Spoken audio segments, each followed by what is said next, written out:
আমার কি দোষ? আমার তো পড়ালেখা করতে পারলা না। পরপর 3 বার তুই ইন্টারমিডিয়েট ফেল করছিস, পাস না করার মতো আমি ছাড়তেছি। এবার আমি এমন এক পোলার সন্ধান পাইছি যে শুধু পেটে ভাতে তরে পড়ে, সেইখানে থাকবো খাইবো, কোনো ঠিকানা নাই, কোনো কিছু জানো না। আমি ওর খবর পাঠাই দিচ্ছি, কালকে সকালে এসে চলে আসবে।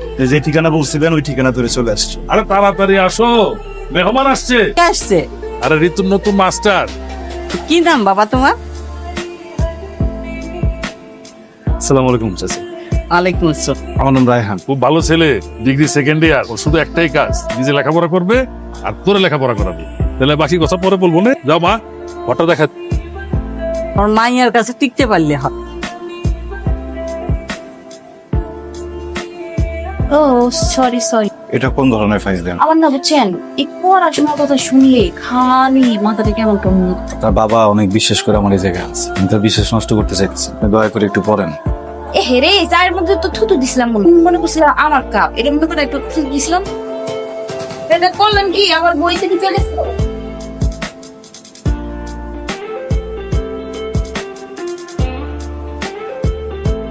স্যার কি কিছু খুঁজতেছেন?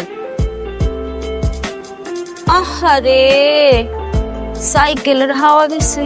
আপনার তো কলেজ অনেক দূরে স্যার, কেমনে যাবেন?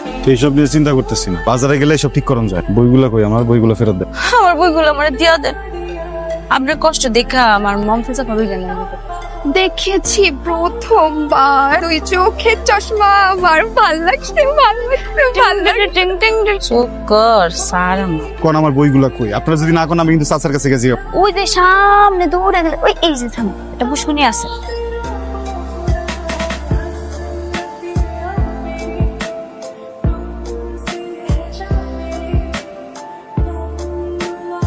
ঠিক আমার পছন্দ হয় না। আপনি অনেক উদ্ভট কাজ টাজ করবেন, আমার কিন্তু তাড়াবেন। যে কাজের জন্য আমি আসি সেই কাজটা করেন। আপনার মতো বহুত আইছে আর গেছে, দিনের জন্য টিকতে পারেন। আমি ঋতু বলতেছি আপনি টিকতে পারবেন। এই পোলার অসুবিধা কি? এত ঘাউরা কেন? এটা ভাগাইতে পারতেছি না। এদিক দিয়া আমি কি করছি জানো? আমি যে ফুফাতো ভাই আছে না শফিক, ও আইতাছে, আইসে এমন সিস্টেম দিব তোর গুন্ডা ভাইটা যাইবো না, ওর ঘরে যাইবো। আরে তুই কি হইছে আম্মা? মাস্টারের খাউনটা দিয়া বিষ আছে, বিষ থাকলে খাওয়ানোর মধ্যে বিষ মিশায় ওই বেহার নির্লজ্জ মাস্টার রে মাইরা ফেলাম। পোলাটাই কিন্তু খুব ভালো, সহজ সরল। এই যে জোয়ান আইসে ঘরে পড়ে আছে, আর সাথে যদি তুই উল্টা পাল্টা কিছু করছো, আমি করলাম তোর বাপের কয়ে দেবো। এই যে নেন আপনার খাবার। অন্যের অন্ন নষ্ট করার কোনো মানে হয় না, বুঝছেন? আপনি একজন নির্লজ্জ মানুষ সেটা আমি বুঝে গেছি, কিন্তু এত নির্লজ্জ সেটা বুঝিনি। আপনি কালকে চলে যান। যান স্যার, যাবেন না? না, আপনি আসলে একটা বেহায়া। আপনি আসলে বেহায়া, আপনি একটা নির্লজ্জ মানুষ। আপনার লজ্জা শরম নাই, জীবনে হইব না। একটা কথা কি জানেন তো, অন্ন, বস্ত্র, বাসস্থান, শিক্ষার চিকিৎসা এগুলো হলো মানুষের মৌলিক অধিকার। এখানে থাইকা আপনার পরে আমি তো পরিশ্রম, আমি ফাও খাইতেছি, পরিশ্রমের খাও। এই না পান্তা ভাত খান।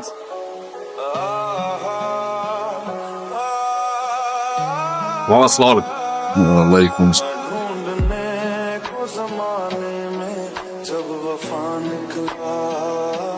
বিহারা শুরু তো মাশাআল্লাহ।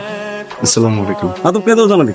আমার আপন ফুপাতো ভাই। আমি 3-3বার মার্ডার অ্যাটেম্প করেছি, মানে 3-3টা খুন করার চেষ্টা করছি, কিন্তু পাই। কারণ আপনি যদি আমার একটু দোয়া করে দেন, একটা জাস্ট একটা খুনও যদি আমি করতে পারি আমার হবে। একটা খুন, সেই শুনুন না স্যার, একটু দোয়া।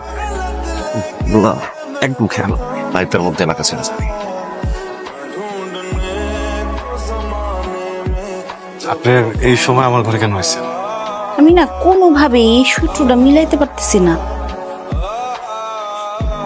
আপনি রুম থেকে বাইরন করতেছি। আচ্ছা থাক, আপনার কিছু করা লাগবে না, আমিই করতেছি।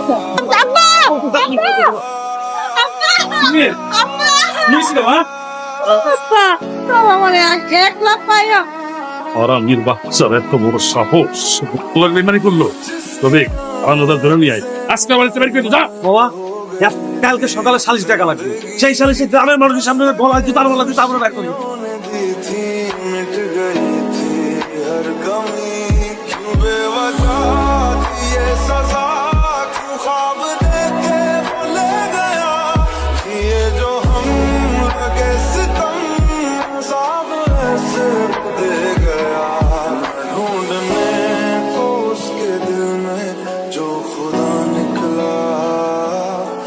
ढूंढने को उसके दिल में जो खुदा ने কি হয়েছে? কি শরীর খারাপ নাকি মন খারাপ? আমি মনে হয় অনেক বড় একটা অন্যায় করে ফেলছি রে। এই মানুষটারে না এতটা অপমান অপদস্থ করাটা উচিত হয় নাই। দিন শেষে তো তুই জয়ের হাসি আসছিস। দিন শেষে না আমি আসলে হাইরে গেছি। মানুষটারে কত মারলো সবাই মিলা, কত কিছু করলো, কত কষ্ট পাইলো। একবারের জন্য কিন্তু কয় নাই যে সে নির্দোষ, তার কোনো দোষ নেই। আসলে অনেক খারাপ একটা কাজ করে ফেলেছে। আপনারা হারাইতে গিয়া নিজেই পরাজিত হয়ে গেছে। আমি আসলে বুঝতে পারি নাই, আমার বোধ শক্তি বিবেক বিবেচনা সব চলে গেছিল। অনেক বড় একটা অন্যায় কাজ করে ফেলছি আপনার সঙ্গে। আপনার কাছে আসলে ক্ষমা চাওয়া ছাড়া আমার আসলে বলার কিছু নাই। আপনি কেন বললেন না যে এই সমস্ত কিছু মিথ্যা? আপনি তো জানেন না, আপনার বলা উচিত ছিল, আপনার প্রতিবাদ করা উচিত ছিল। আপনি কেন সত্যটা করলেন না? কারণ এই সমাজে কেউ সত্যের পক্ষে না। আমার মার বেলা এটি ছিল, কি হয়েছিল আপনার মায়ের? এক বুক সংগ্রাম নিয়ে আমার মা আমার মানুষ।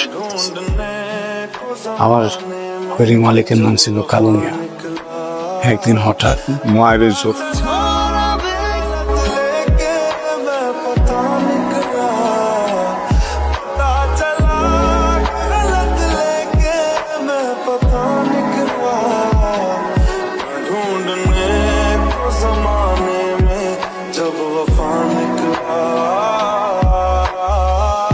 গ্রামের সবার সামনে কইলো আমার মায় নাকি ওই কালো মেয়ের বিয়ে খুব ক্ষমতার কারণে রায় চলে যায় কালো মেয়ে।